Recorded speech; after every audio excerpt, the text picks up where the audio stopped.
Hey everybody, it's Galmadex, and welcome back to another Guilds of Ravnica draft. Looks like nothing crazy in the rare slot here, and the uncommons, at least the great uncommons, are pretty multicolored in this pack, so this is actually going to be a difficult first pick. For the first time in a while, we've been getting just some bomb mythics, pick one, pack one in the last few drafts, so this will be a little weird. We have Ledev Champion, which is a decent Selesnya card. It is super multicolored though, same with Glowspore Shaman, this one's a decent Golgari card.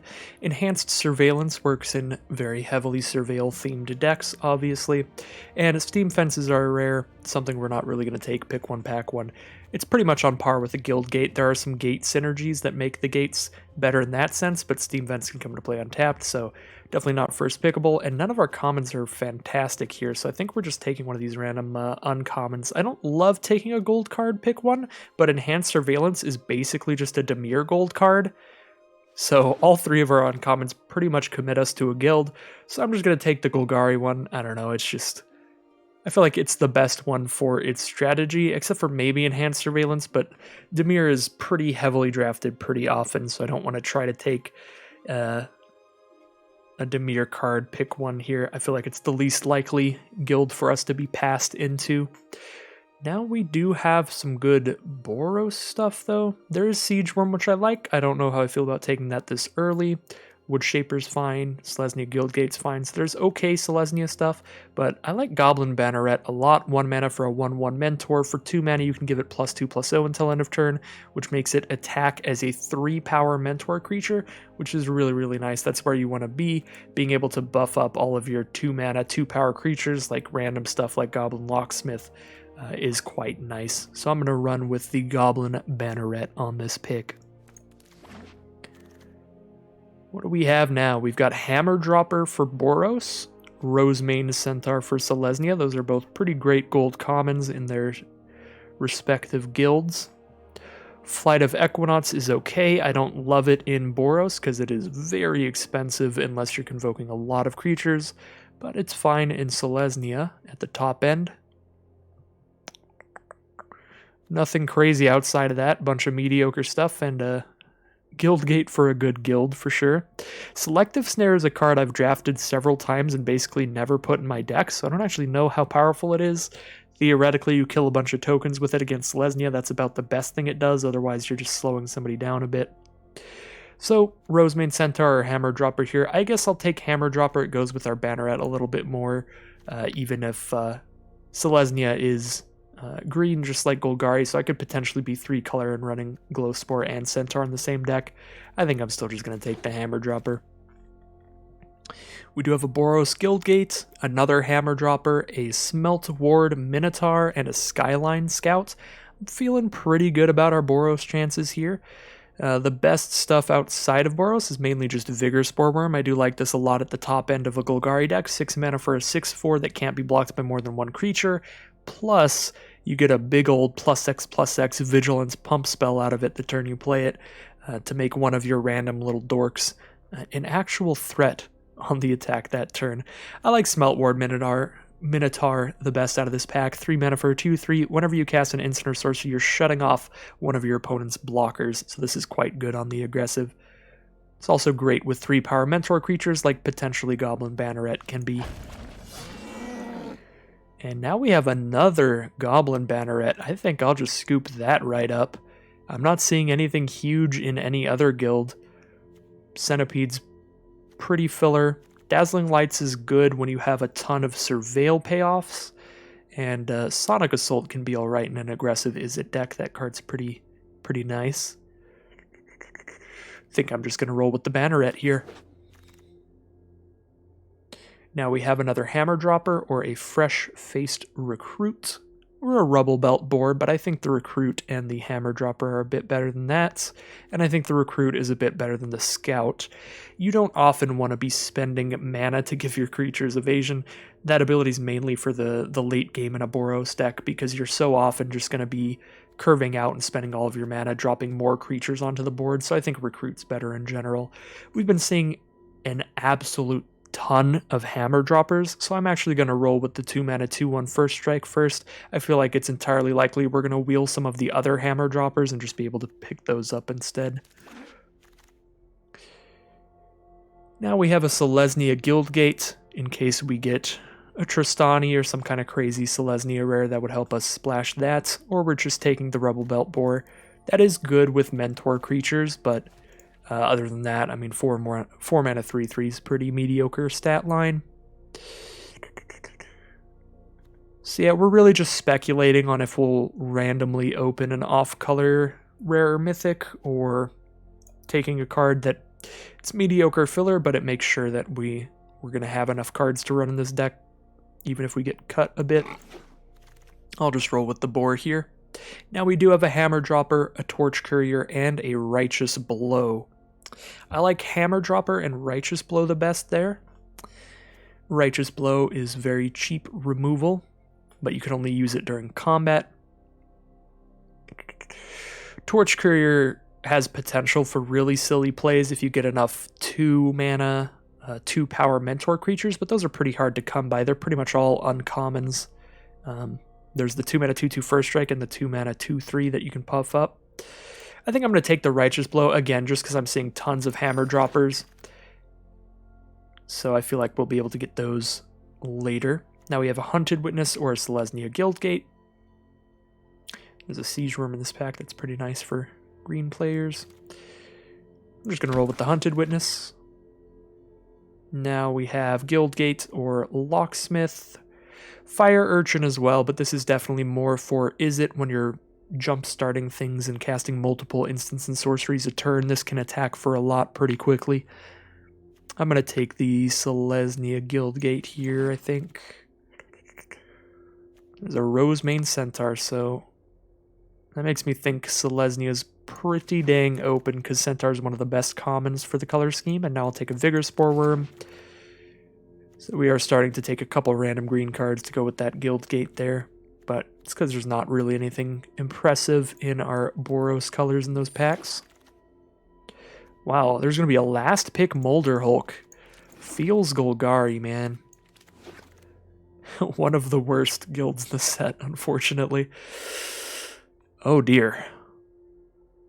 So that's Divine Visitation. 5 mana for an enchantment. Doesn't do anything immediately, but if you're making any tokens at any later point in the game, those tokens are now just going to be 4/4 flying vigilant creatures.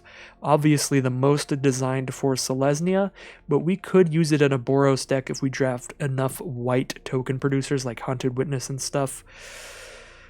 It's not super likely, but the Boros cards in this pack aren't great anyway. There's just Fresh-Faced Recruit and Righteous Blow and Take Heart mostly.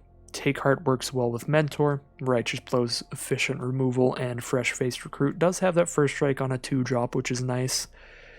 Halberdier's pretty dang filler, though. I'll take the Divine Visitation. Again, this is a bit of a speculative pick.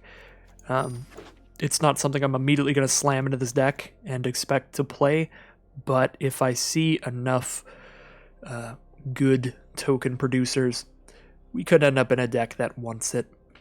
Maniacal Rage to help mentor creatures get larger, Rebel Belt Boar, and 10th District Guard. I'm just going to take the 2-drop. We definitely want to make sure our curve is all accounted for.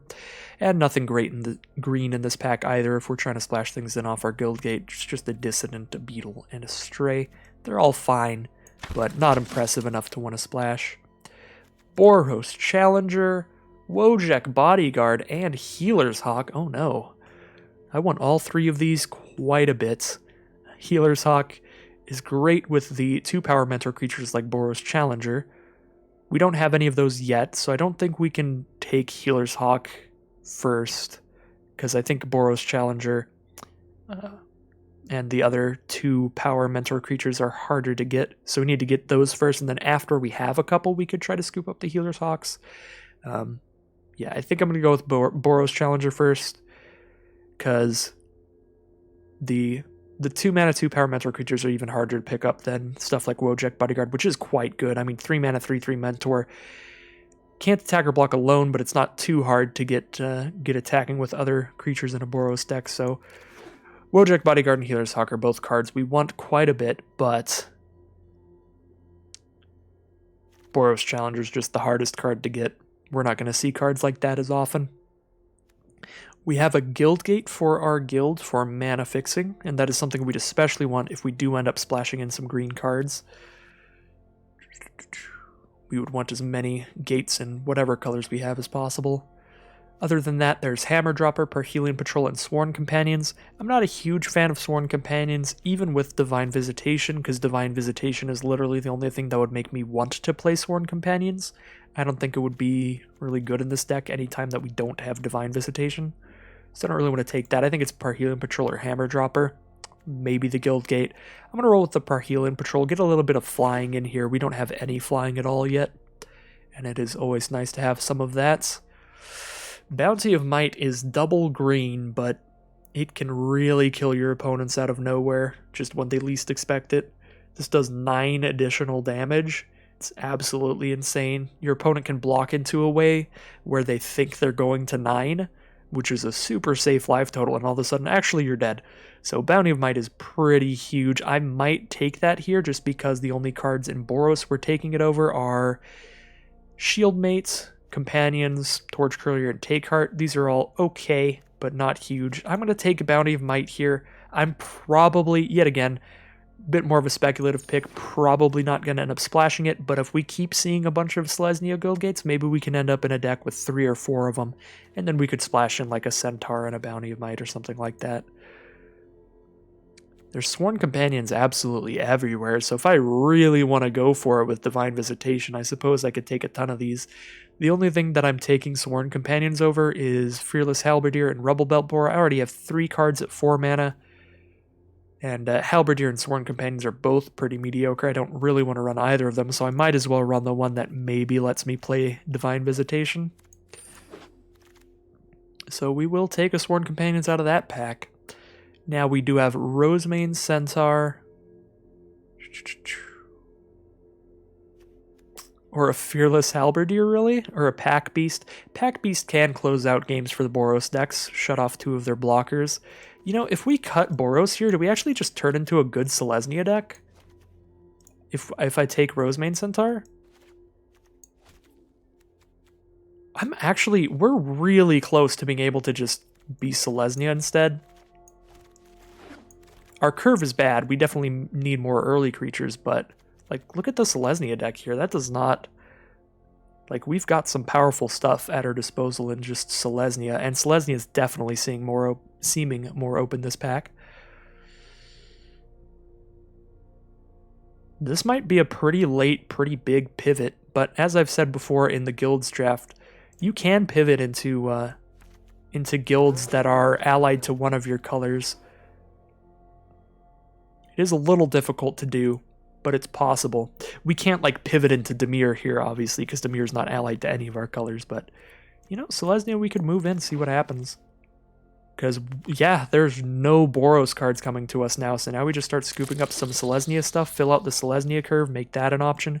Healer's Hawk's going to work in either the Selesnya or the Boros deck, as good as Wojak Bodyguard would be, and we do already have the Boros Challenger to mentor it up, plus 2 Bannerets could mentor it up as well. So yeah, Healer's Hawk actually seems like the pick there. Definite Boros Guildgate out of that pack. Happy to see that late. And happy to see the Selesnya Guildgate as well. I will take it over the Iron Shell Beetle, even though we do want some more stuff at the early curve for the Selesnya deck here. I'm going to throw these Guildgates into the sideboard so they aren't getting in the way and affecting the deck count. We can just remember we've got some Guildgates. We're doing good there. Last pick Generous Stray for Selesnya as well. All right. I mean, maybe we're Selesnya. If I cut Boros out, how many more cards do we need? We're definitely taking Conclave Tribunal here. It's very good, very efficient removal that hits anything and goes into Boros or Selesnya, so that's a really easy pick. But yeah, if I cut out all the Boros cards, how many cards do I have left? I have a 17-card deck already? I don't even need to hit too many playables.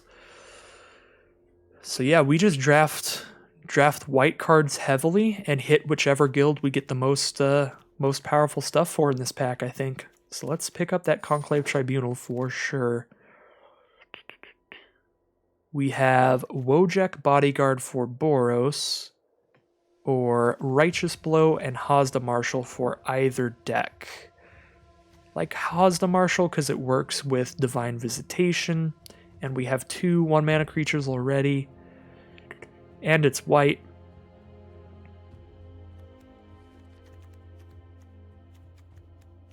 I don't think we're likely to splash in red if we end up playing Selesnya, but if we end up playing Boros, maybe we splash in the green.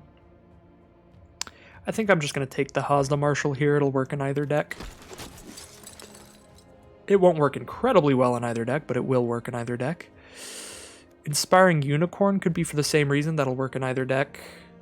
So how many green cards do I have here? 1, 2, 3, 4, 5, 6, 7, 8, 9. How many red? 1, 2, 3, 4, 5, 6. So with 3 less cards in this deck, I've got a 16-card deck right now. So I would need to hit quite a few playables, but I could pick up a Sky Knight Legionnaire or Swathcutter Giant for the Boros deck. I think I'm going to commit into Selesnya here, honestly, and pick up this Inspiring Unicorn. Well, that may have been a mistake, because now there's just nothing. There's not really anything in Boros here either, to be honest. There's a Deadly Visit for Dimir, and Capture Sphere, and Mnemonic Betrayal. Now there's good Dimir stuff. Let's switch to Dimir at this point. No, that seems like just not a thing to do. I don't think I can really afford to take another Guildgate right now. We definitely need to get a few more playables for either the Boros or Selesnya deck. I'm going to throw a Hammer Dropper in the sideboard, just in case we see nothing but Boros here. Healer's Hawk's going to go great into either deck. Still another Deadly Visit for Dimir. Inescapable Blaze would be really good in Boros, though. If we go Boros...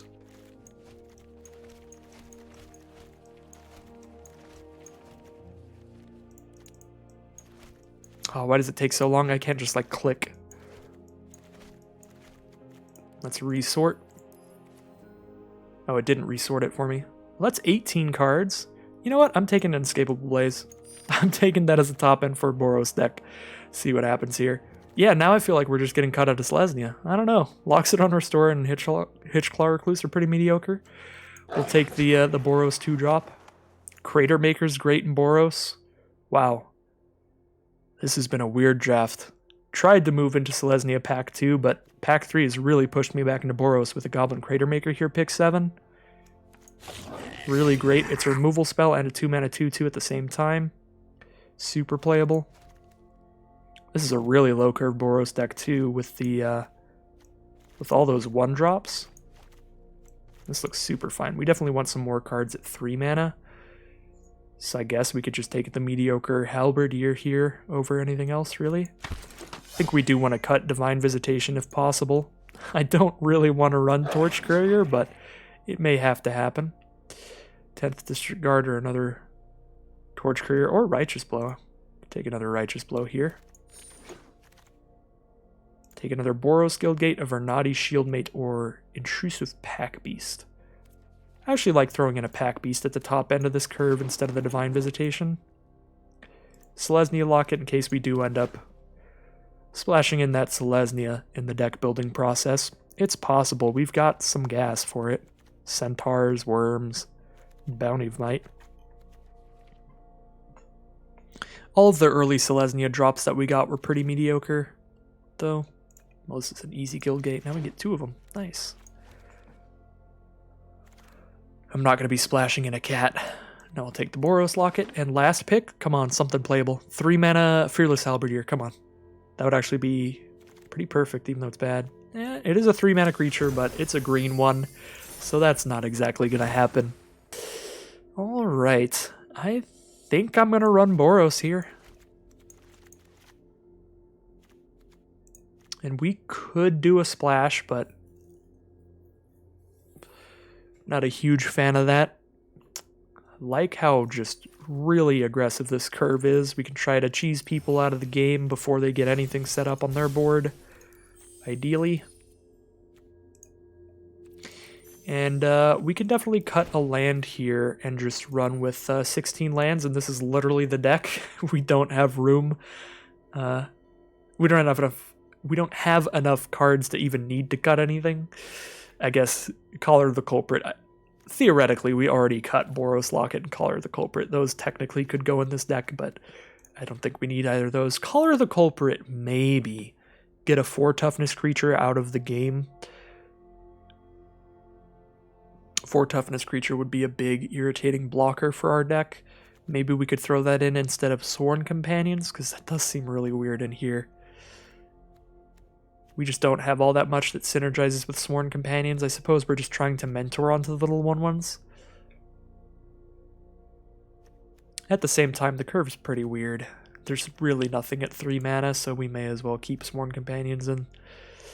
Could throw a Boros Locket in over the Sworn Companions. That would help us hit like an Escapable Blaze earlier.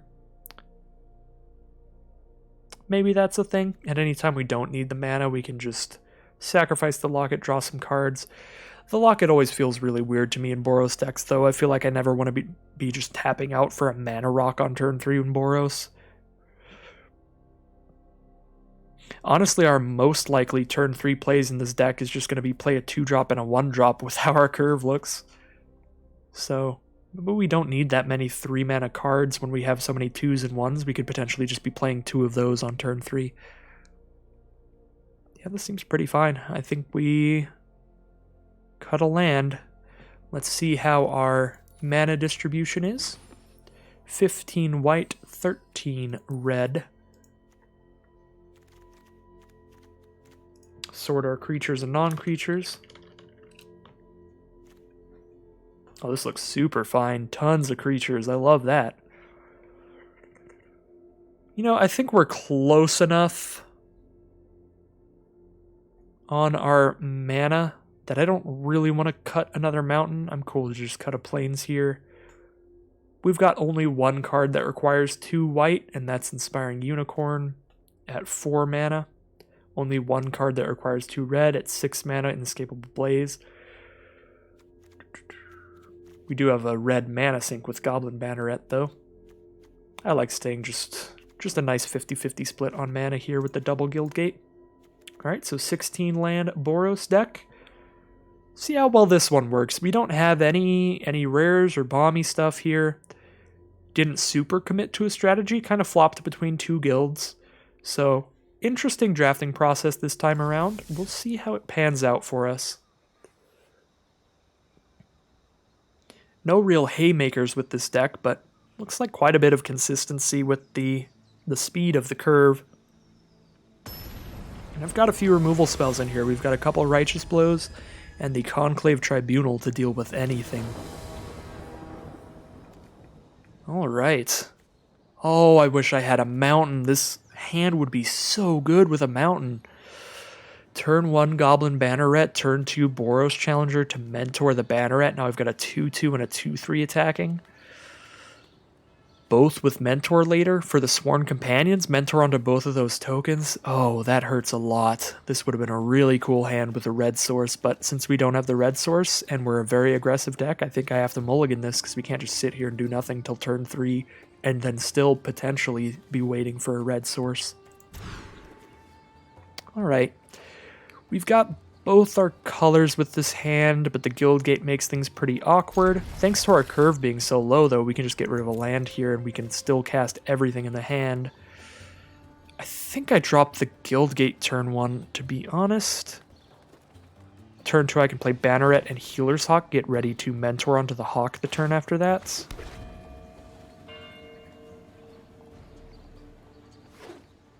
Opponent starts with an Izzet Guildgate. Conclave Tribunal is a fantastic draw too, because while that is a 4-mana card, it has Convoke, and we've got tons of creatures in this hand, so it's a removal spell we can still cast too. So that's really nice. Another Izzet Guildgate for our opponent. I love it when my opponent has some slow lands against my aggro deck.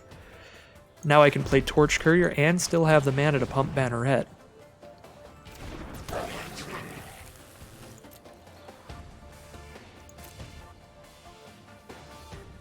I'm going to go full control here. Actually, it might be too late already. I'm not sure how Mentor works. I may have missed the trigger time. Let's see. I think I already missed it. That's a big punt on my end if I did. Oh, they had the dazzling lights for Banneret anyway? Okay, cool. So for the future, we need to pump our Banneret in the beginning of combat step before we declare attackers. Luckily, our opponent was just going to cast Dazzling Lights on Banneret the second we tried to use the ability anyway. I'm so glad they did that. Because technically, they didn't even need to do that to stop our Mentor at that point, because we'd already declared an attack with Banneret. It was already too late to get the counter. But that makes me feel much less embarrassed about the play, to know that it wouldn't have mattered regardless. Could Tribunal that, but then I can't afford to pump the Banneret. Am I okay trading Banneret with Cyclops here to get a counter on the Healer's Hawk? I honestly think I am.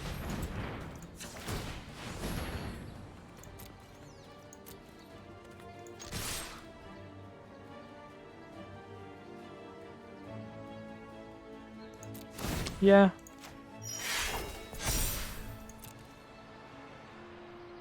The field is pretty small losing a creature here, but rather save the Tribunal for potentially a worse blocker soon.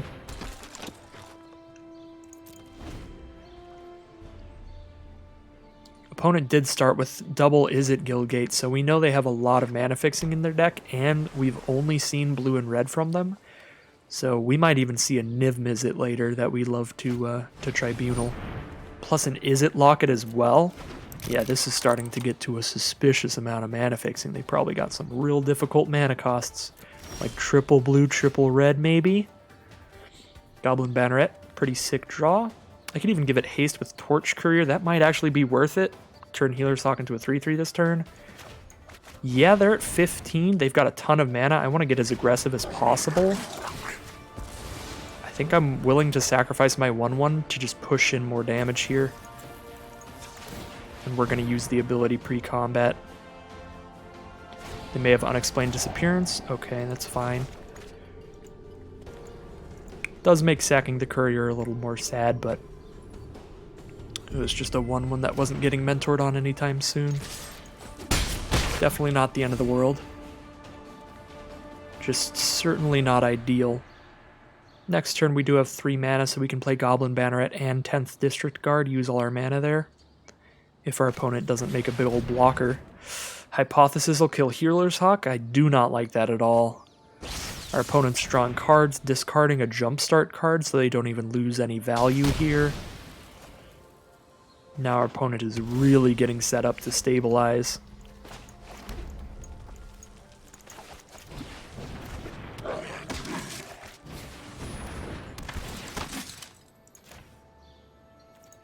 Alright, well, we're just holding on to our Conclave Tribunal for dear life and hoping it's enough.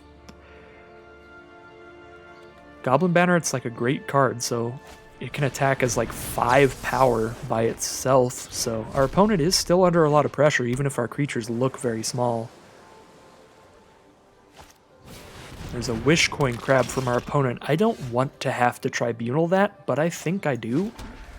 Because our opponent's at 11 here, and we can hit them for 6 if we Tribunal. Gonna make sure to let me tap this right.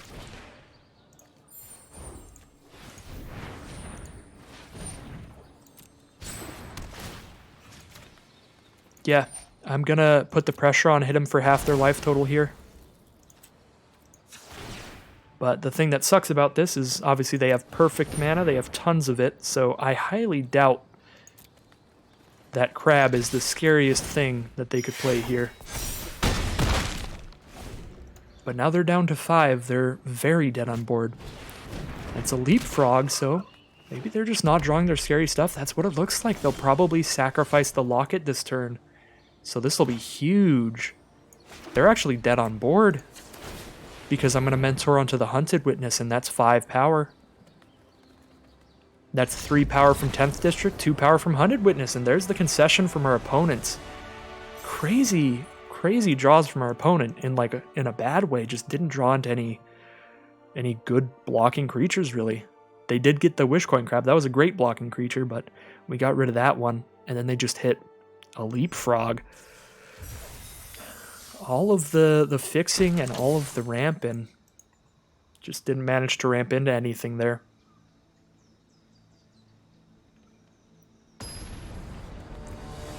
Surprised to take that win, but that did really show off the power of the Goblin Bannerets. That mana sink is very impressive. On just a 1-mana card, the ability for that to still be a threat that late in the game, and a big threat at that, is really nice. This hand is very awkward. We've got 2 really expensive cards in here with only a 2-lander. We've got a 5-mana Pack Beast and a 6-mana Inescapable Blaze. However, we do have turn 1 Banneret, turn 2 Recruit, and then potentially turn 3 Halberdier. And even if we don't hit the 3rd land, we could attack with a 3-1 Banneret, turning our Recruit into a 3-2. I'm going to keep it because we still have viable plays in the early game.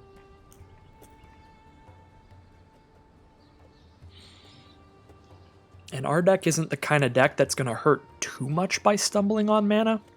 If we draw nothing but red sources, we could get hurt a lot. But if we don't draw more lands, if we just keep drawing more 1-mana to 3-mana cards, it could be pretty fine. It's not like we need to hit all of the mana for these late game cards. That being said, drawing another 4-mana card is really scary here. I'm going to send in with the Banneret for just 1, and then drop the Recruit.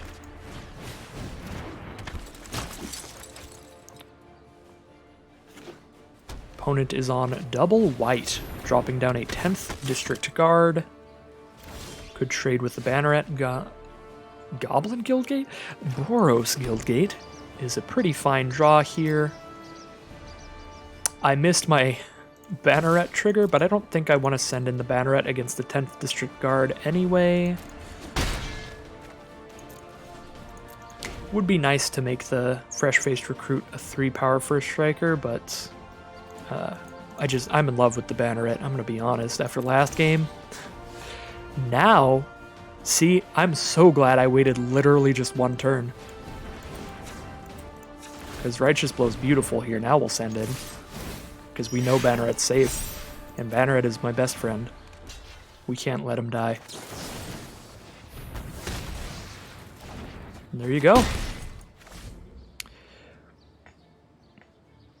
Our opponent is stuck on 2 mana here, which is not great. That means this is not going to be a super fun game for either of us, I would say. That means even if I do get just a nice quick win here, it's not going to feel deserved. It's just, it happens sometimes. Skyline Scout, not really going to help our opponent, especially with Goblin Cratermaker coming up. I think I'm just going to Smelt Ward here. They trade for Halberdier. Take 4 down to 6. I play Smelt Ward, Cratermaker, their next blocker, and that's 6 damage on board. Rough game, especially if they still didn't hit a land, and it looks like they may not have. Just a concession from our opponent. So, looks like both players kept an equally risky hand there. They kept a 2-lander with only 1 color. It's entirely possible they're playing a very similar deck to ours that has a really low curve, to where they were like, we can probably risk this, and then just got hosed. So, you kind of hate to see it. Definitely a rough one, but 2 wins and no losses. At least our record is doing very nicely so far. All these Goblin Bannerets just running away with it. Also, I'm really glad with that Dazzling Lights play in the first round, and then the second round waiting for the Righteous Blow. I am getting all of the Goblin Banneret accidental miss the triggers out of the way right now, so that I can learn for the future. Always Banneret in the main phase on Arena. Just a Banneret before you send in that attack, or it's going to be too late. This isn't Magic Online. Magic Online always stops at the beginning of combat step. I used to draft on there all the time, so that might be part of my issue, is it would always give you the chance. It's like, all right, going into the beginning of combat step. Now that I'm going into the beginning of combat step, I will use this ability, and then I will declare an attack. Magic Arena does not give you a chance. It's like, you skip through your main phase, you're in declare attackers now. Screw you, Goblin Banneret. So really have to pay attention with that ability. certainly a rough one. So we are against another Boros deck, and they just strike away our Goblin Crater Maker. Suppose we're just dropping a Halberdier now.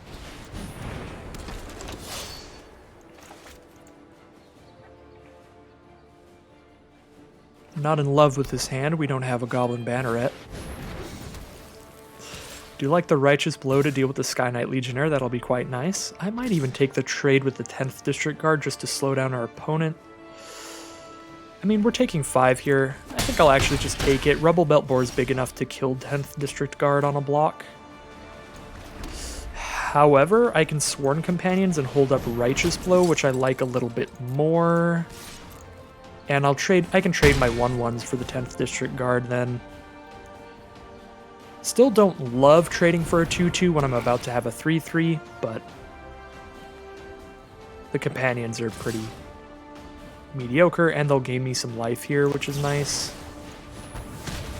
Suppose I take 3, go to 10 if I don't take the trade. Yeah, no, this is fine. Don't take the trade. Then I can Rubble Belt Boar to give one of my Lifelinkers +2 power, so I can attack into their boar. Could alternatively drop a Hammer Dropper. I don't love that here. 2 toughness is not the greatest. I think I just play the Rubble Belt Boar to send in a 3/1 Lifelinker, gain 3 life. Really kind of get back in this.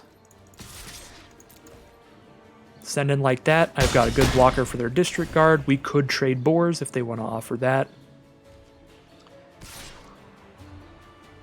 Do I want to trade boars? I have 2 Lifelinkers on the board, and if I take this, I go to 10, and they're at 11. We're pretty even in life totals, and I have 2 Lifelinkers, so I don't think I need to take this trade. I could use my boar on the aggressive. There's a fresh-faced recruit from our opponent. Here's a 10th District Guard, which will push boar up to 4 toughness, actually, which could allow me to attack with the boar, and then the only way they can kill it is to double block it with 10th District Guard and fresh-faced recruit, which would be a really nice trade. However, then I can't play a Hammer Dropper this turn, which I kind of like getting out there. Halberdier doesn't attack well unless I 10th District Guard it up, in which case they could block with their own 10th District Guard and a Haunted Witness. That doesn't feel awesome. I think if I'm playing 10th District Guard, I'm going to pump the boar. Definitely don't want a Conclave Tribunal. It's between Dropper and 10th District Guard. If I play Hammer Dropper, then next turn I do have a pretty good play, 10th District guarding the Dropper, and then the Dropper trades with Guard and Witness, and something else, like my board just becomes a 4/4 at that point. Yeah, I think I'll play into a good mentor turn next turn.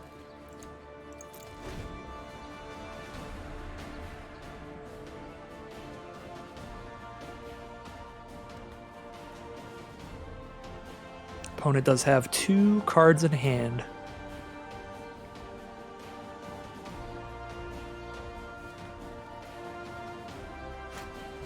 Intrusive Pack Beast to tap down 2 of our creatures so they can get in for a good swing this turn.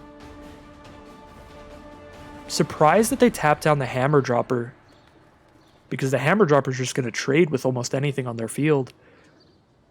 Unless they're just not attacking this turn and they were just like, just tap 2 things. Yeah, I would not have tapped Hammer Dropper here, because I would be super happy to trade off with that on attacks instead of on blocks. But we don't know what's in our opponent's hand. They could just be trying to push in as much damage as possible here for like an inescapable blaze or something, in which case they're like shutting that off. I'm going to play it real safe here and just do this. Hammer Dropper the boar into a 4/4. I could even Conclave Tribunal the Pack Beast so they can't even block. Actually, they have no... I have Conclave Tribunal, and they're tapped out. And they can't go, like, Plains into Righteous Blow because they only have 1 card in hand. So unless their card in hand is a 0-mana combat trick, if I survive this turn, I just kill them with Conclave Tribunal. So 1, 2, 3, 4, 5, 6, 7, 8. I mean, sure.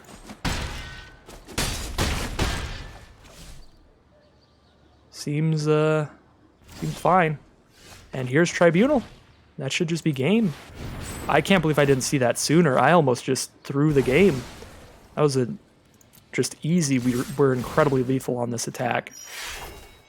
And I almost missed it, so glad I took a second there. So that's 3-0 for this Boros deck. So the lack of rares is not really hosing us here. It's not like we don't have rares; they're just in the sideboard. We have a Bounty of Might in green and a Divine Visitation with like 2 token producers in the whole deck. So 3-0 for this Boros deck. Things are going a-okay now. I only need to win one more game to get all my gems back. As somebody who has completed pretty much the whole set, I do get about 20 gems out of every pack. And we are at 1,000 gems right now. At our 4th win, 1,400 plus the 20 gems per pack is pretty much getting all 1,500 back. So this is going pretty swell so far. We did have an opponent that was incredibly mana screwed, but I feel like the last game we definitely earned the win. The Boros mirror match, very similar stuff from ourselves and our opponents. Opponent just went for a bit too aggressive of an attack. We didn't know what they had in hand, so they may have had like an inescapable blaze or something that would finish us off the second they untapped. In which case that attack would make a lot of sense. But if they didn't have something that like immediately confirmed us dead the next turn, I think that was definitely too risky of an attack, because it left them dead on board to any removal spell that could kill a 3/3, which is most of them. Pretty much anything but like Righteous Blow only does 2. Sounds really weird, but I think I'm actually going to keep it, because I can cast everything. I don't know. It doesn't do a whole lot, even if I can cast everything. I need another creature for Hazda Marshal to start producing 1/1 lifelinkers. I've got defensive stuff, Righteous Blow and Tribunal. Yeah, this seems weird. It does not do a lot. I think I'm actually going to mulligan this. And there we go. We've got 2 colors. We got Banneret. We just get rid of Pack Beast here, and we are off to the races.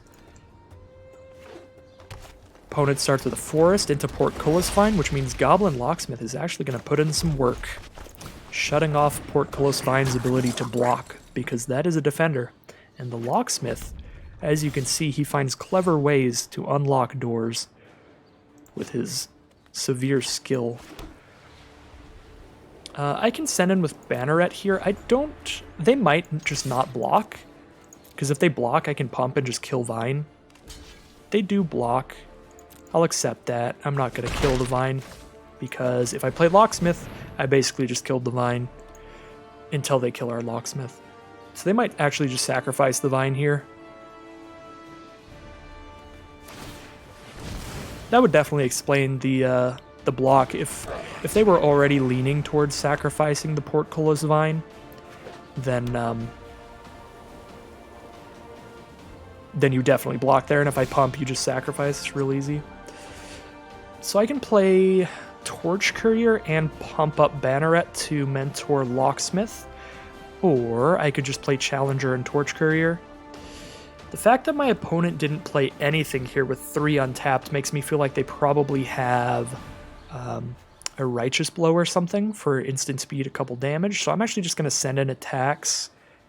I guess I can't play Torch Courier and Challenger because I don't have double red. That actually kind of changes things. I would love to do that and send in Torch Courier here, but since I can't play both anyway, I'm either only playing Boros Challenger in a Guildgate, or I'm mentoring on... I guess I can't even mentor on and play Courier.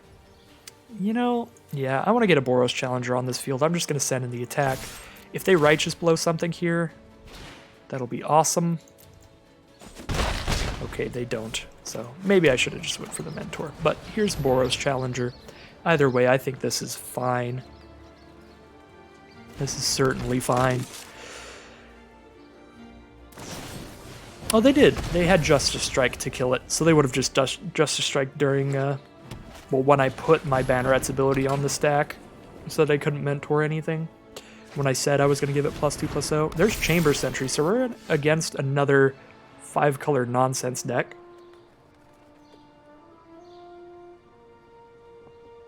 I think I'll offer the trade with Goblin Locksmith. Mentor up the Boros Challenger. I've got a Hammer Dropper coming up, though. So I guess I don't really need to mentor. Yeah, let's send in. This is still offering trade with Locksmith. They're going to take that trade because they have enough mana to bring the Chamber Sentry back from the grave. The thing is, though, if they just sit here and keep bringing the Chamber Sentry back from the grave, they're going to be playing way too slow to survive with a Hammer Dropper on board. So that's why I'm willing to accept that trade, even though Chamber Sentry has the ability to keep coming back from the grave. They do have Direct Current to deal with my Hammer Dropper, which is not awesome for me, but now I can Torch Courier. Don't need to buff the Challenger to mentor here, so I'll just send in and then get 2 Companions. Spread this board as wide as possible to play around Direct Current. So I still have plenty of creatures attempting to attack them, even if they use more single targeted removal.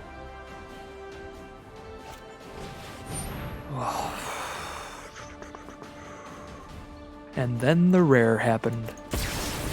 There are 2 board wipes in the set, Deafening Clarion and Ritual of Soot, both of which are rares. So didn't feel like it was necessary or even the correct play to play around a board wipe there, but we are going to lose the game because we didn't, because now they can Direct Current the Hammer Dropper or Hypothesizzle this one. I mean, it was entirely possible that we would lose the game even if we didn't play around even if we did play around the board wipe, but the fact that we didn't play around a board wipe means we 100% have lost now. I'm still going to play it out. If I keep top decking like I am, if I just top deck a creature every single turn, I still have a chance. It's not a great one, because they do get to bring back the Chamber Sentry, and then they'll have a 5/5 blocker out, so... Especially if the deck is mono removal, Jesus Christ. 5-color mono removal. Now they get to Direct Current Healer's Hawk, just discarding a land.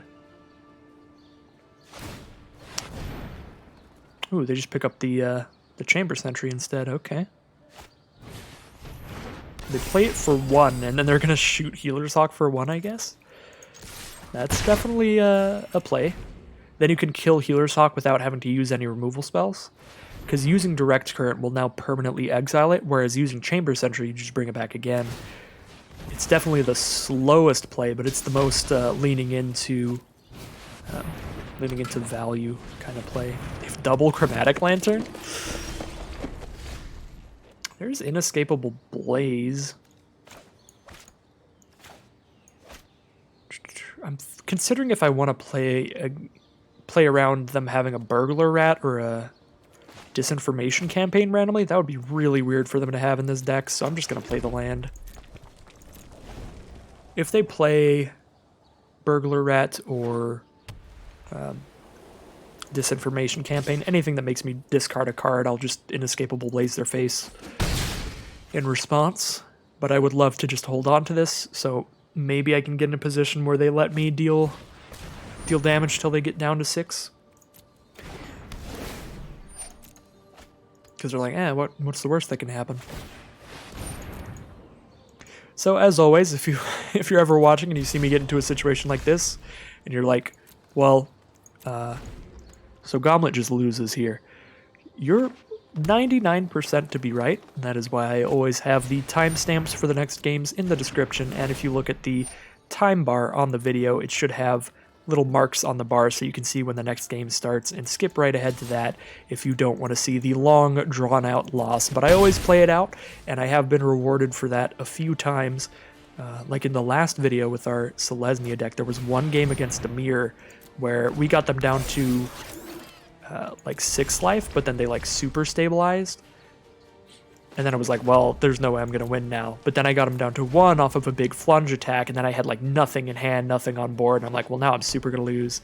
And they had tons of cards in hand, tons of Surveil going on.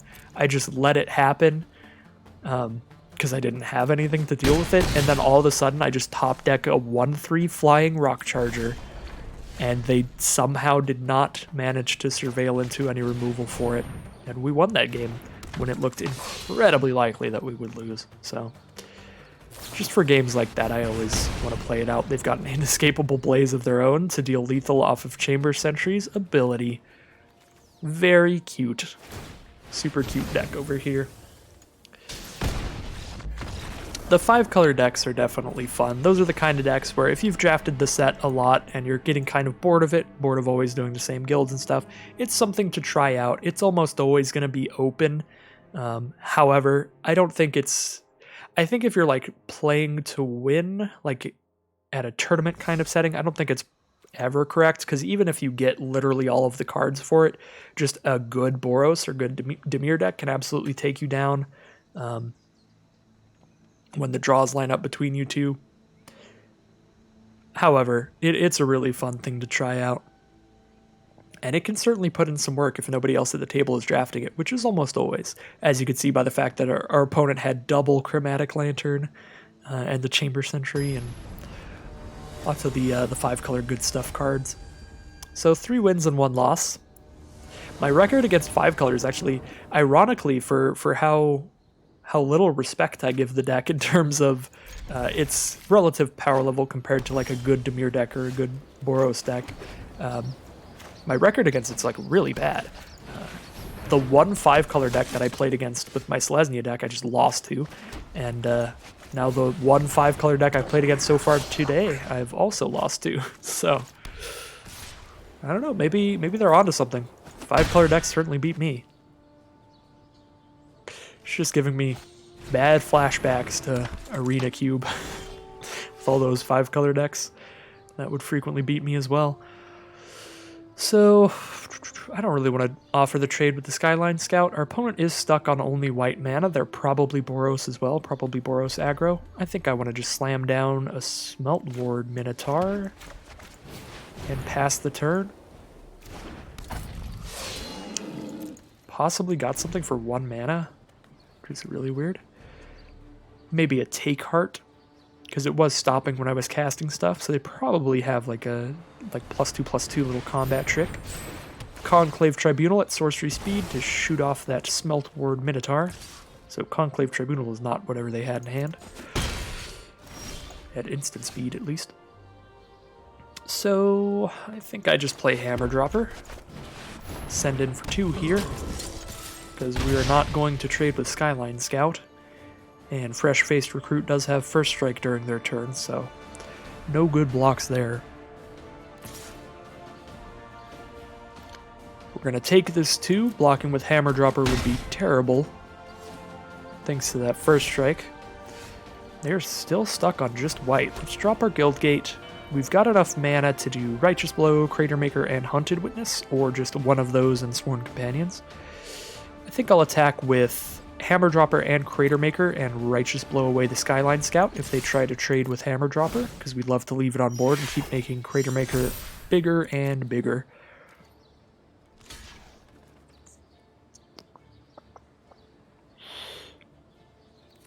If they do have a Take Heart here, we might actually sacrifice Crater Maker to save Hammer Dropper. Yeah. So luckily, Crater Maker's ability plays around that. It does suck to have to lose the Crater Maker to do that, but we'll go for it. Do they have 2 Take Hearts? What on earth? What the actual heck? Am I playing against Mono White over here? Well, we still trade, I guess, and then here's Hunted Witness.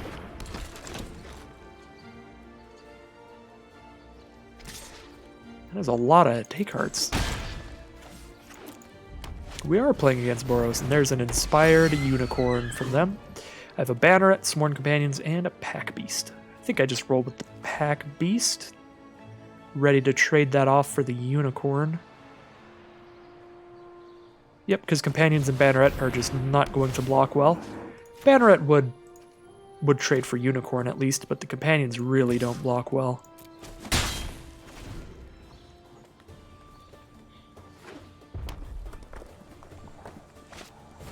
Sky Knight Legionnaire as well. Alright, things are getting real iffy.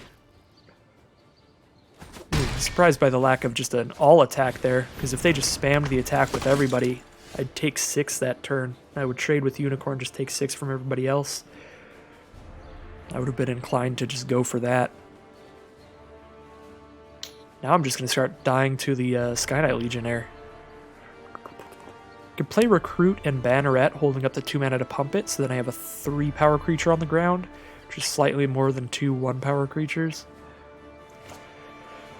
Or I can play the Recruit and the Companions, or I can just play Banneret to have a 5-power creature on the ground, so I know I can trade with Boros Challenger, even if they pump it, because Unicorn and Challenger could pump it. That's 2 more toughness. That would be 5.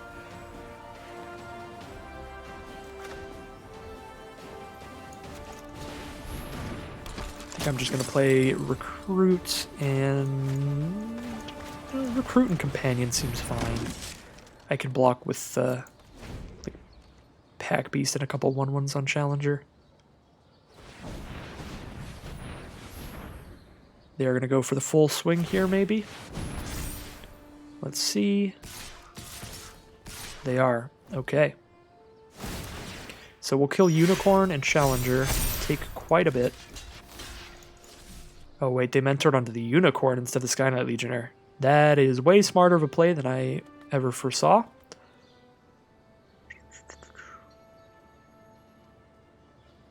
Yeah, this is really bad all around. I don't think I would even have a play that...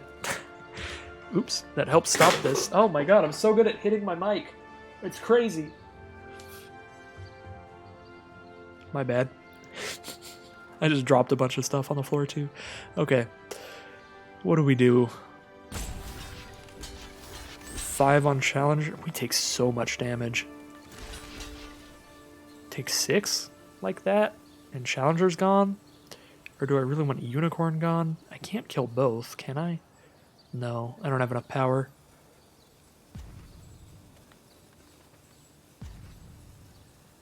If I do that, I gain 2 and take 6. So I'm at 6 life, so I don't immediately die to the flyer, at least. And we'll do that.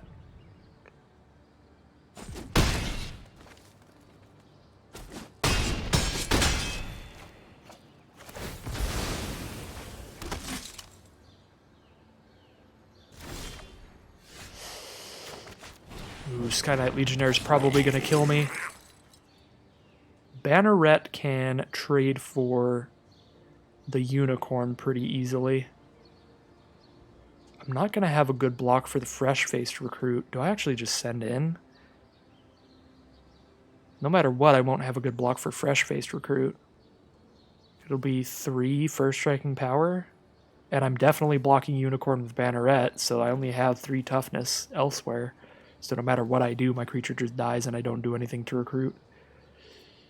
Maybe I attack with just Recruit in one of these, leave 1 to chump block. Because I take 3 there. I do gain enough life by attacking here that I can take the 6 that would be Recruit and Legionnaire. It is risky though, because if they have a 3rd Take Heart or Inescapable Blaze or Sure Strike or anything, I'll just die. I'm on the ropes really bad here though. I gotta get something going. I think I'm just gonna attack. If they have a removal spell, I just die. That's fine.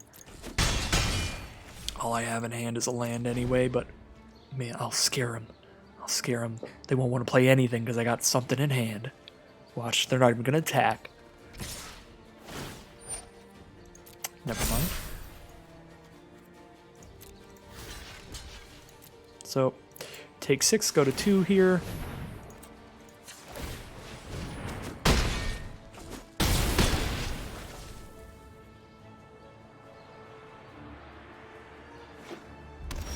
I mean, they only attack for 4 here, so...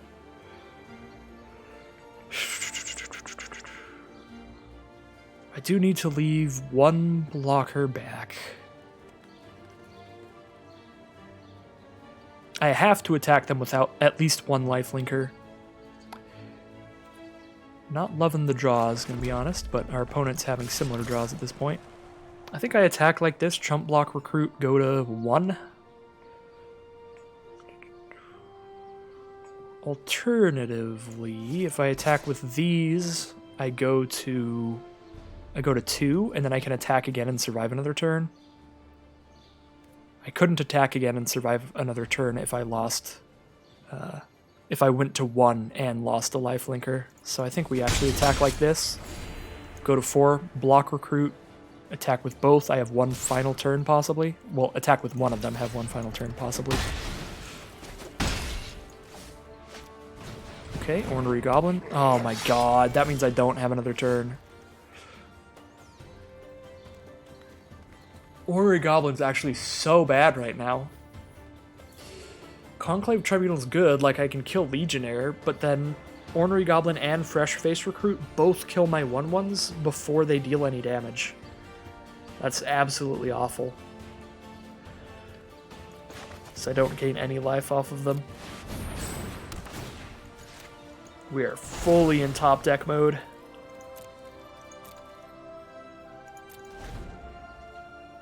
We have one final chump block that we don't even get to gain life off of.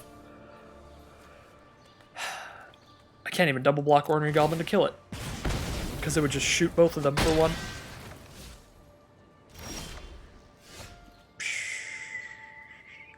If Ornery Goblin were like any other creature in the game, it could be like a 3/3 or something. I'd be at 3 life right now, and then Rebelbort could actually kill something here. But now I just die, because I only have one blocker. Oof. Rough one. Pretty rough one. So that's going to be 3 wins and 2 losses now. Lost to 5 color, and then the Boros Mirror. I'm at Platinum Tier 1 right now, though. I'm getting real close to Diamond. Which is super nice. Probably only a couple drafts away. If I can get some more wins on the end of this draft, then I might only be 1 draft away from Diamond, but we'll see. 3 wins and 2 losses. Worst case scenario here is an absolute even run, but I would really love to hit 1 more win so we can get our full 1,500 gem refund, basically. Get it all back. Essentially have drafted for free, just got that ranked experience, and just limited experience in general with the set. Easy turn 1 Guildgate, no turn 1 plays unless they drop a haste creature in their green deck.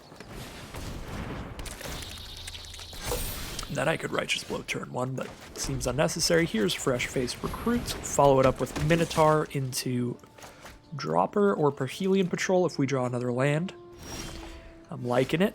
The fact that they didn't attack there is pretty sketch. I feel like you'd want to trade with Recruit or offer the trade, because now it's got First Strike.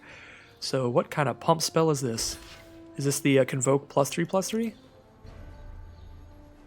If so, I will... Status. I don't love not playing a creature this turn, but I think I do just Righteous Blow here. This would have been a really easy play if I had like another 2-mana creature in hand. That'd be really easy, just slam the Righteous Blow. But actually missing out on playing a creature that turn's kind of a big deal. We can easily drop Hammer Dropper this turn, though. They've got no mana untapped. We know we can get in with Fresh Face Recruit. It is nice to get Status and Statue out of their hand. Basically got rid of that targeted removal of the statue half of that card.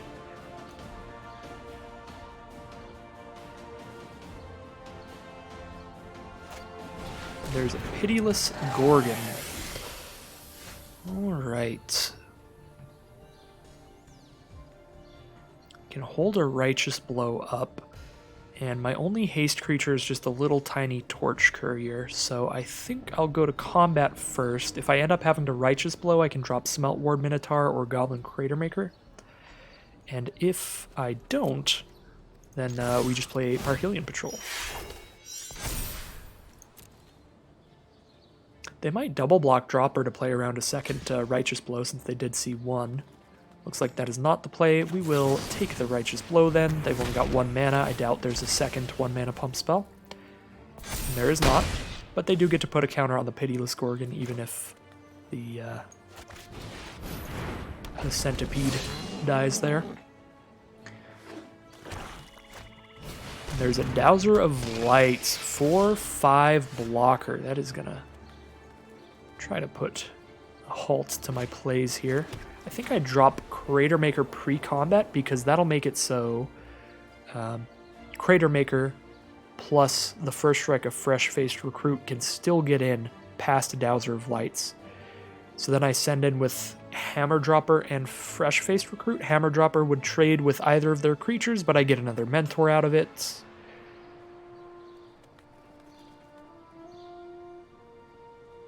Could play a Torch Courier too, but Torch Courier doesn't really do anything.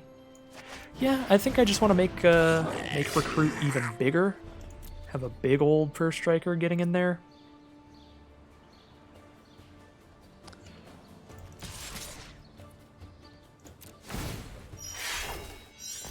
We definitely don't send in Smelt Ward because they can block it with Dowser of Lights without losing the Dowser, even with the +1/+1 counter. All right, so we take the trade there, do 4 to them. They're down to 11. And I've got enough mana to hold up Crater Maker's ability, even dropping this Torch Courier on the field, so yeah, just put it out there.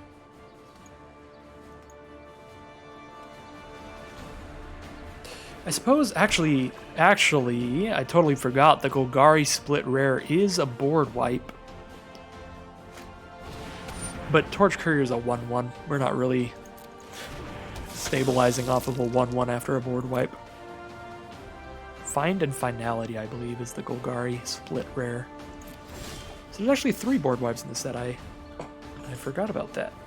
So with Inescapable Blaze, our opponent's essentially at 5 now. We just need to find a way to hit them for 6. Or we just need to find a way to hit them for 5, because Inescapable Blaze will do the final 6 damage. That's what I meant to say. So Child of Night does have lifelink, but we can kill it with Crater Maker and just send in with everybody else. That would be 3 damage to them. I think we're definitely going to attack with the first striker. That's for sure. But I think that's all we're doing. No blocks. Only need to do 1 more damage for them to be in Inescapable Blaze range. And I have enough mana to cast Parhelion Patrol, holding up Goblin Crater Maker's direct damage.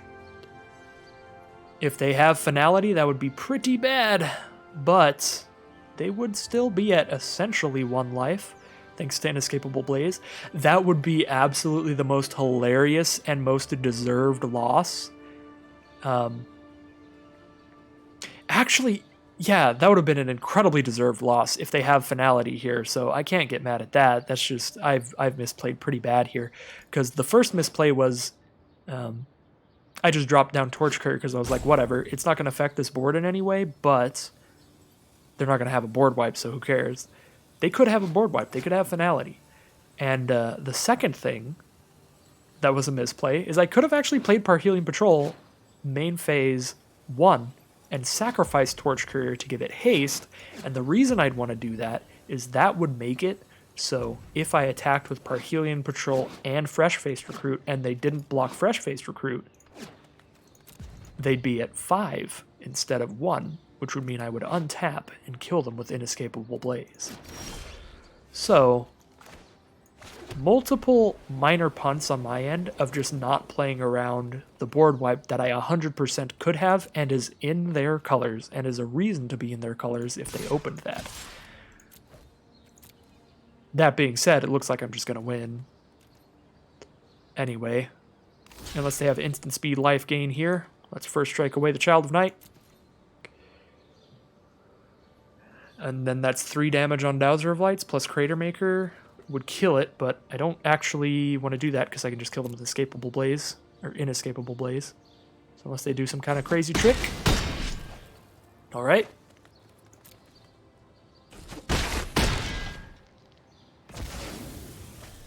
That would be absolutely hilarious if they gain life right now. Could have actually shut off one of their blockers. I totally forgot about Minotaur's ability as well. Could have shut off a blocker there. That might have been worth it. Probably would have just shut off a blocker, send in with everybody. But then they could gain some life off Child of Night. I think we had him dead in a bunch of ways there. Whatever route to victory we took that turn. Could have also just had them dead over the long game if I chose to sacrifice the Crater Maker there to finish off the Dowser of Lights. But there we go. 4 wins and 2 losses. I'm very happy with that. We've made it to breaking even in terms of the gems that are rewarded. And we're still chilling up in Platinum Tier 1. I'm getting real close to Diamond. Definitely going to keep this. It's got Goblin Banneret. Goblin Banneret does fun things. The Boros banner stands tall, even if its bearer doesn't. Poor guy. So like, what is this, like 3-1 Goblin? In terms of height. Wow, the Goblin Banneret wars have begun. I'm just gonna play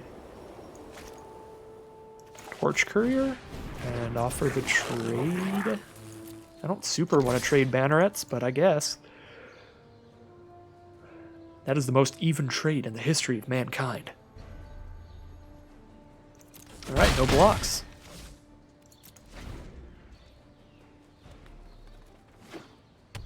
Two mana for our opponent. It is the Boros mirror match again. Let's go.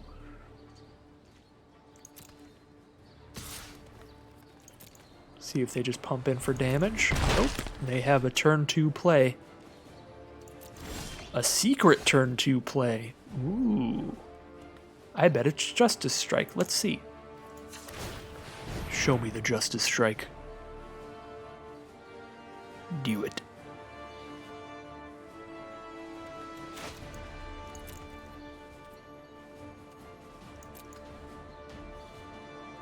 Gotta do it right now or I get a +1 counter. Okay, I guess not.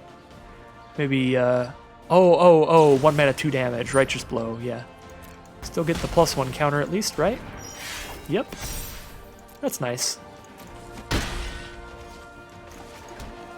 Definitely better than if it was the Justice Strike that we've seen many times from other players. Oh my god, chair, why can't I scooch forward? Keep trying to scooch forward. It just keeps pushing me back. Blade Instructor. 3 mana, 3/1 Mentor. I like the card a lot. I play it quite often. I'll be taking 1 here. Go to my turn. Offer the trade with the Torch Courier. I doubt they want to take this trade. I actually personally don't want to take this trade because Sworn Companions is pretty hilarious against their board. It's just going to be great. 2 1/1s, that'll shut off your 3/1 attackers. Unless they Cosmotronic Wave to do 1 damage to all my creatures. Uh-oh. Uh-oh. Maybe should not have said anything.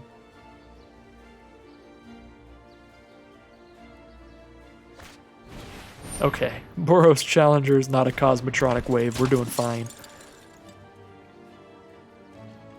Alright, go to my turn. I've got Goblin Cratermaker and Smelt Ward Minotaurs, my choices. I don't really think I'm attacking here, or really doing much of anything. Pack Beast could lead to a decent attack.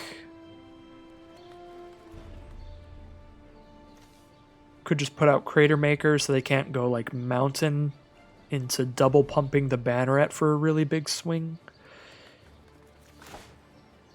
Yeah, I think Cratermaker is a little better defensively here.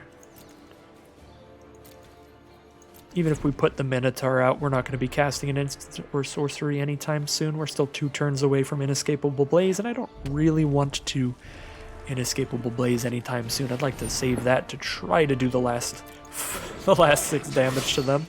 The Cratermaker Wars have begun. The True Mirror. Every single card they've played so far is in my deck as well. However, we haven't seen any Torch Couriers from them, so maybe I have cards that they don't. Haven't seen any Sworn Companions either. Those are not cards I'm specifically proud of running. Or theoretically proud of running. In any way, but, you know, I will allow it. I guess I'm going to shoot that Goodbye, Legionnaire. You're the only flyer on the board, and thus you're kind of the most important creature. So now I can pack Beast, but I don't really have a follow-up attack with it. It does put a 3-power creature on this board. My opponent has the double red for their Banneret now, so I feel like that puts me in a pretty bad spot. They have 3 creatures with Mentor. One of them can get 5 power and really start the party. So that's pretty scary. I don't feel like a 3/3 is going to block particularly better than a 2/3 right now, because Blade Instructor is going to be like a 4/2 at biggest, even if it's mentored. Banneret is only going to have 1 toughness, and Boros Challenger, if that gets mentored, it's going to have 4 toughness, which is too much for the 3/3.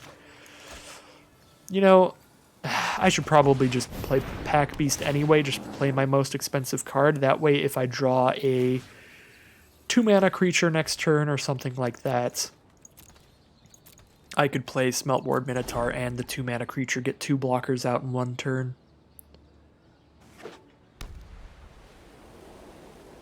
Opponent does have 6 mana. They are ready for Inescapable Blaze.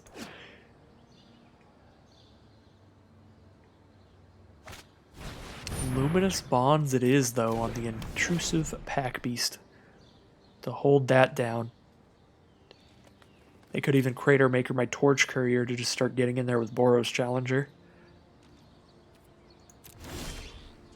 Parhelion Patrol and Smelt Ward Minotaur. Unfortunately, those are too expensive to cast both in 1 turn. I think I'd rather play Smelt Ward Minotaur first. I want to play my weakest creatures first, so they're more likely to get into the combat, get into the trades. I want to keep the flyer for later, because they are down to 14.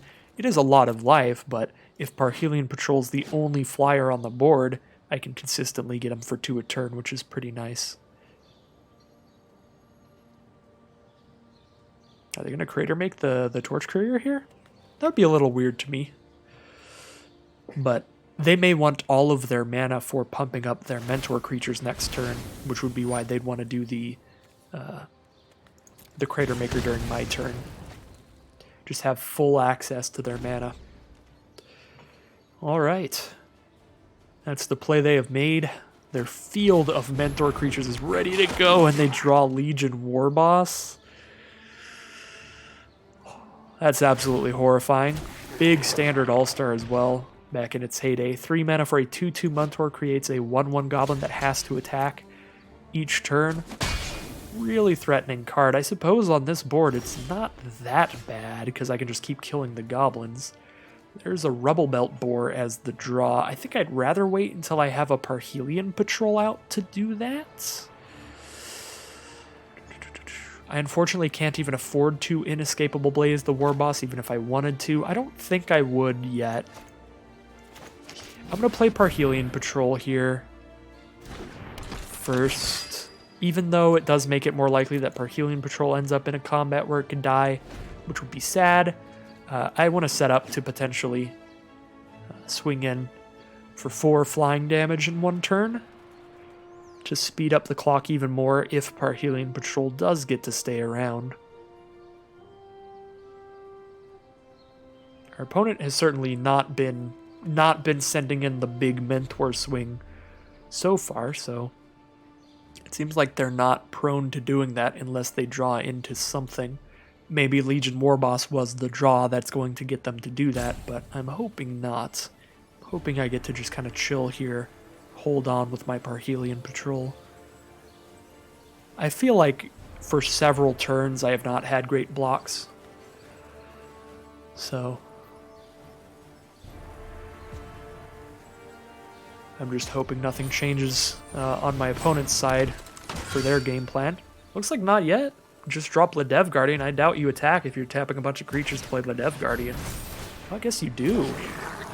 Send in Challenger and Warboss? Well, I'm not really a fan of this play. I'm just going to eat up that Warboss all day long. Trade Minotaur for Warboss. Seems fine to me. I guess I could also kill Challenger, but then I lose Parhelion Patrol to do that. Or alternatively, you know what? Challenger is scarier because they can pump it up. So I actually want to do that. And they can have a 3/3 War Boss. And I can trade my Rubble Belt Boar for the War Boss in the future. Yeah, this seems like a great block for me. Yeah, no, that seems really good. Challenger's definitely more threatening than War Boss. Even though War Boss is rare and everybody knows it is a really scary card, the Goblins just don't matter. They're going to attack as 2/2s with their Mentors, really. I guess, unless if they attack with all their Mentors at once, that would be scarier. But, as I said before, all it takes is one Rebel Belt board to trade for the Legion War Boss unless they Mentor Banneret onto War Boss. And if they're doing that, I get to kill Banneret with other stuff. The long and short of it is, I think this is a great block because I still keep my 1/1s out for blocking their Banneret. Now I'm going to Rubble Belt Bore my Parhelion Patrol for 4 damage to them, and I get to put a Banneret out on this board, get another blocker out.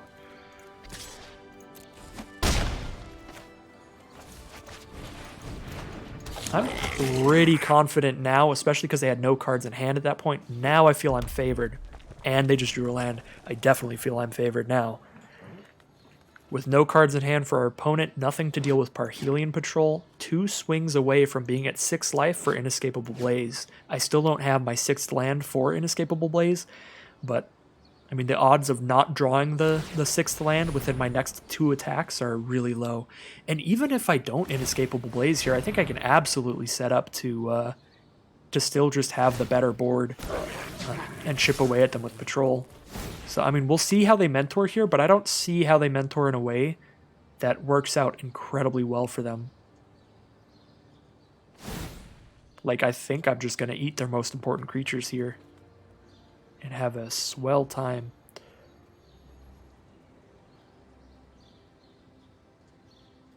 Just being able to trade a 1/1 token into their Goblin Banneret is just so huge.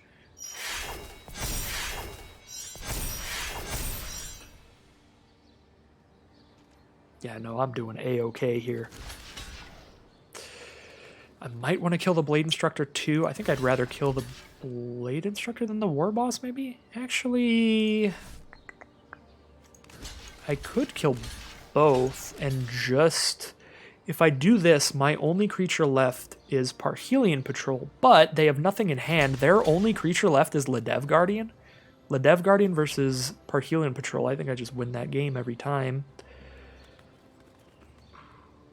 Because I just need to hit them 2 more times. They need to hit me many more times with Ledev Guardian. Does suck losing Goblin Banneret, though. If I don't get rid of Blade Instructor, then they're going to Blade Instructor onto Ledev Guardian.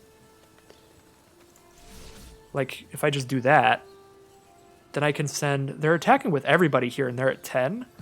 I can double pump Banneret. That would be 5, 6, 7... Wait, no. 5, 6, 7, 8, 9, 10? Yeah, 5, 6, 7, 8, 9, 10. Yeah, no, I actually just win by doing this. They have no cards in hand and no life gain on board. I have a lethal crackback. I think I'd have multiple lethal crackbacks. I don't even have to block like this specifically. I could block less creatures and still win.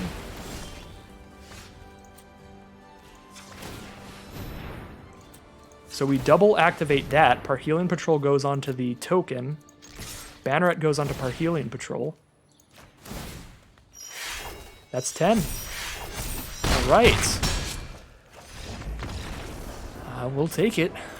I will absolutely take it. Anytime somebody attacks into just onboard lethal.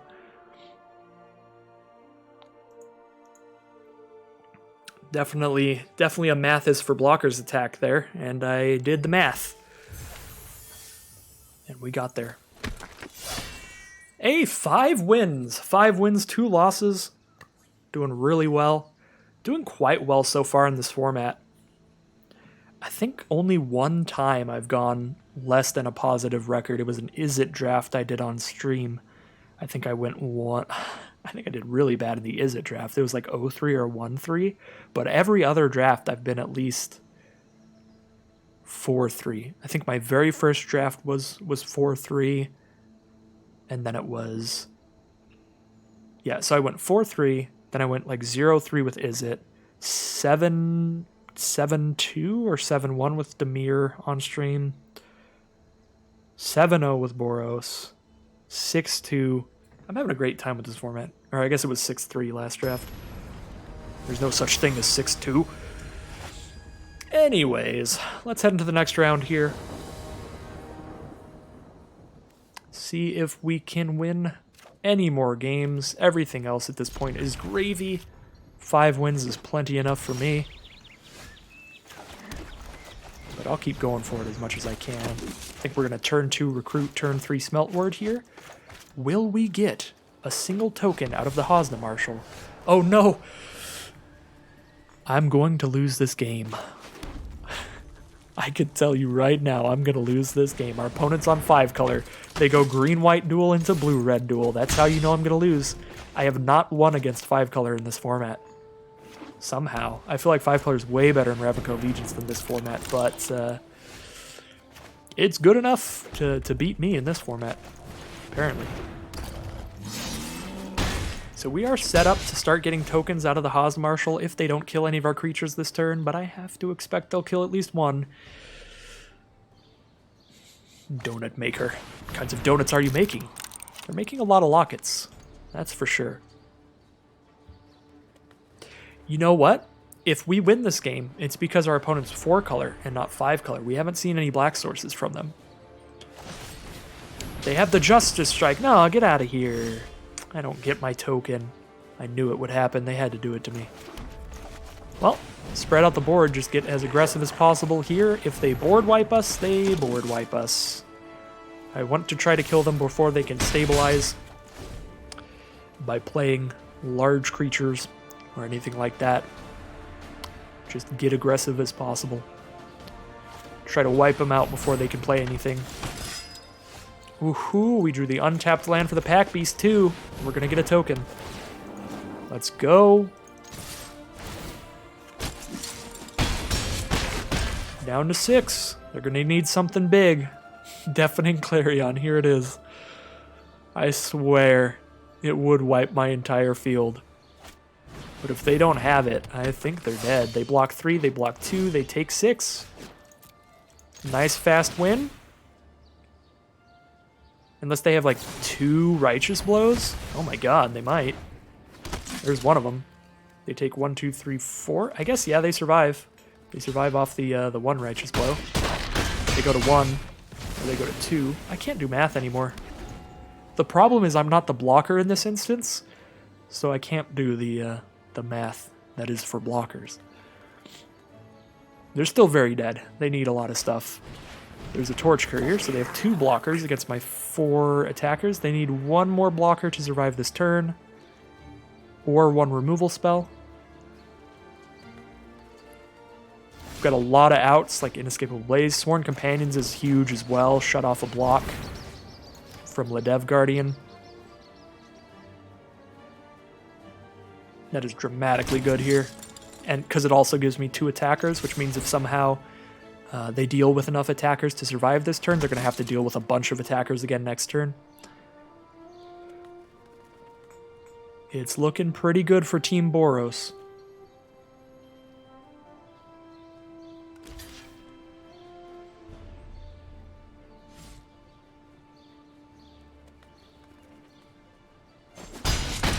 They just take it all to the face. All right, we won the game simply because our opponent was on 4 color and not 5 color.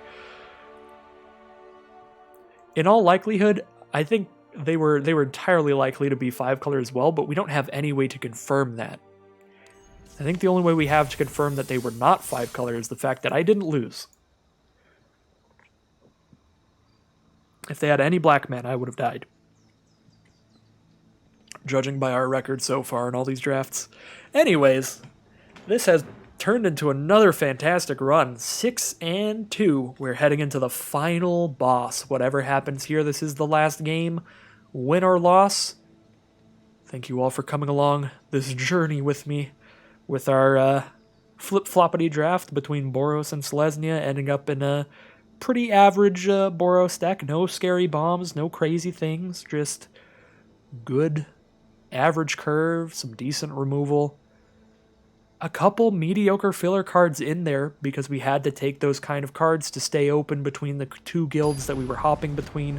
Mediocre stuff like Torch Courier, Sworn Companions, stuff that's a little weird in this deck, doesn't make a lot of sense. Definitely not the perfect deck at all, but it has gotten us far, and we'll see if it can get us all the way. I'm going to keep this 7. It is a little bit awkward not being able to have the untapped red. Never mind.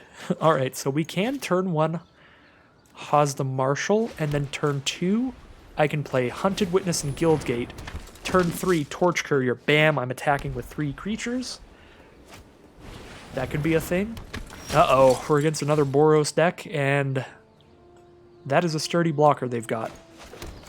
That is a blocker that makes sure Hazda Marshal's not going to do anything. And excuse me for my phone beeping there. I am going to turn the volume down on that. My bad.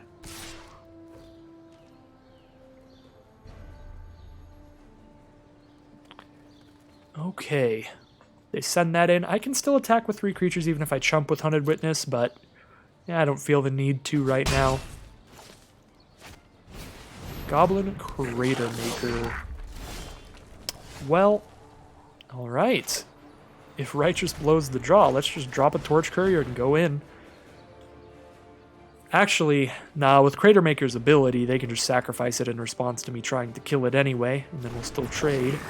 But at least I get a token out of this. Seems okay. I would like to pop the Crater Maker. So yeah, I cast Righteous Blow, and then they choose to trade with Hazda Marshal still. But now I get to kill Crater Maker instead of them just eating up my Marshal. Cool. Not loving the draws here. When we draw a bunch of 1-drop little mediocre creatures, we've really got to follow that up with non-land draws. Because a bunch of 1-mana 1/1s into a bunch of lands is really not a way to win the game. But it's kind of how our deck is built. We've got a lot of very small creatures. That is one of the downsides to this deck.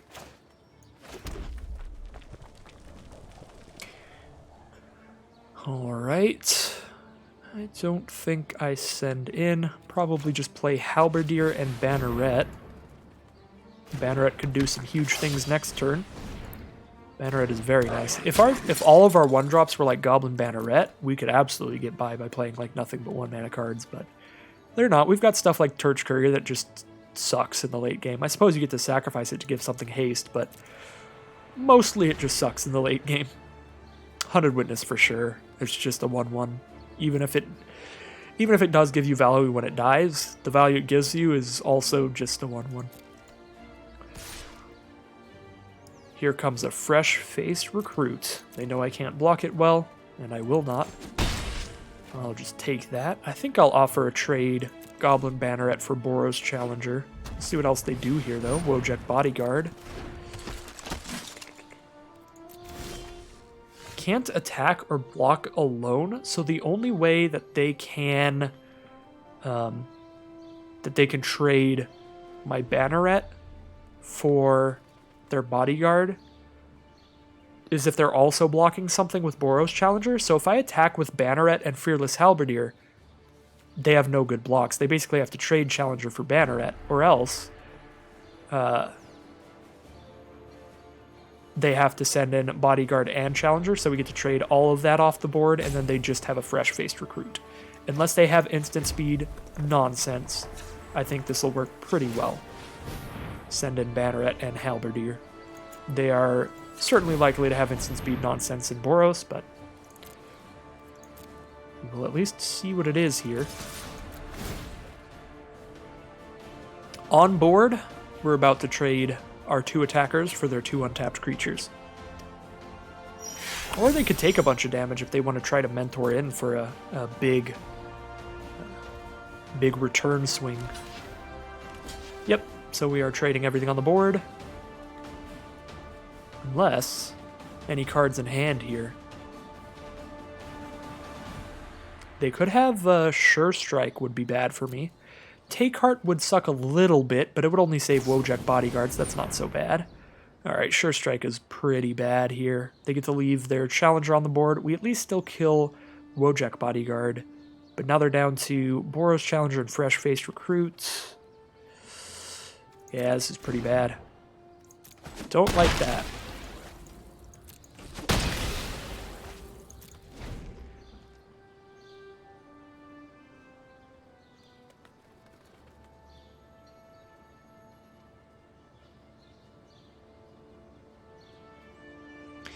In the end, it's not the worst thing in the world, because if we just sit here not attacking because we're scared of a Sure Strike, I think Sure Strike could easily just get us worse on blocks. Like, it could easily kill like 2 of our creatures off of that one card if we're trying to do some kind of double block. If I attack with all 3 of these and they don't have anything, I do get to kill Fresh-Faced Recruit, and these 3 creatures seem pretty useless at this point in the game.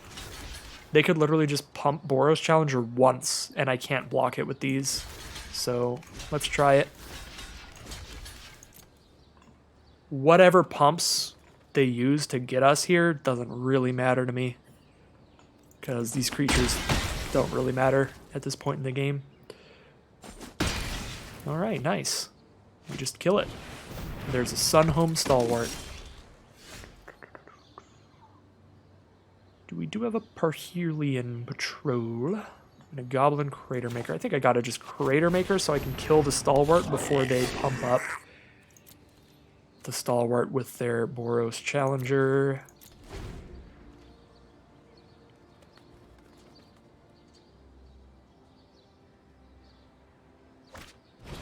Sky Knight Legionnaire comes in. They're probably trying to draw Crater Maker to that, but I'm not going to do that.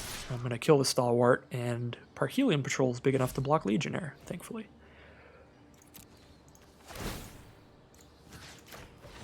Ah, surprise! I'm going to do it during combat, so you think I'm hitting Legionnaire, but I'm hitting Stalwart. Card is just definitely more annoying to me. We are absolutely sending down Patrol. The issue here is they can pump Boros Challenger to turn their Legionnaire into a 3/3, but Hammer Dropper will trade with Challenger in the future. There was definitely an argument for just playing Hammer Dropper there so they couldn't do that attack, but I like being able to mentor onto my Hunted Witness this turn and get cracking back at them here. I am taking 3 in the sky every turn now, though. So I'm 3 turns from dead. But next turn I get to attack with Hammer Dropper, mentoring onto Parhelion Patrol, and then I don't take any damage in the sky anymore unless they can kill Parhelion Patrol. Or if they can kill Hammer Dropper right now, either of those things. So that might lead them to a pump the Challenger and attack anyway this turn. Or even just not pump the Challenger, just send in Challenger and Legionnaire. I'm not going to take the trade with Challenger unless they pump it a bunch, because of the fact that Hammer Dropper can turn Parhelion Patrol into a 3/4 if it's still around next turn.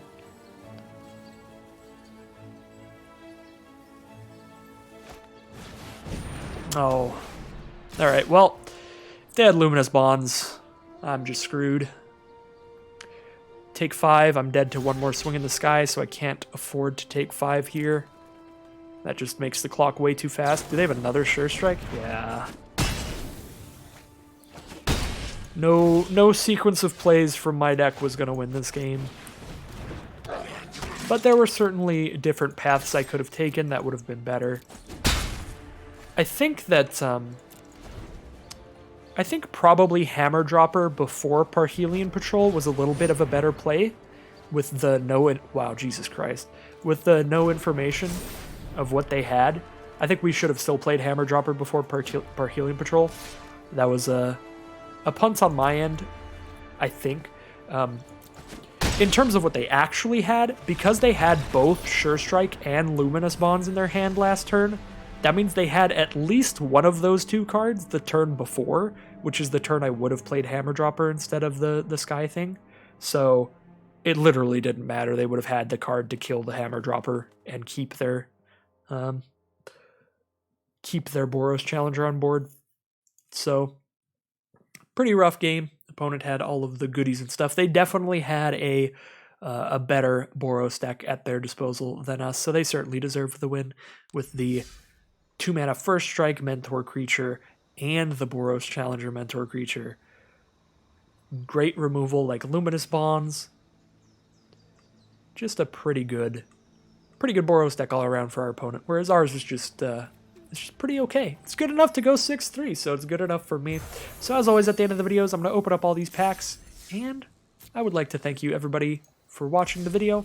If you'd like to see more Guilds of Ravnica drafts or any Magic Arena related content, primarily drafts of whatever's on Arena at the time, make sure to stick around on the channel, like, comment, subscribe, all of those goodies. And as always, 2 packs to go. Hey, another Aurelia. That would have been really nice in this deck. I did get a really good Aurelia deck pack too. As I was saying, as always, I will see you all for another Magic Arena video tomorrow.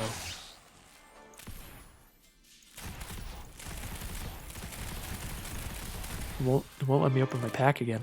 Alright, I'm just gonna open this Zendikar pack and then I'm gonna leave. Boop. Alright, goodbye.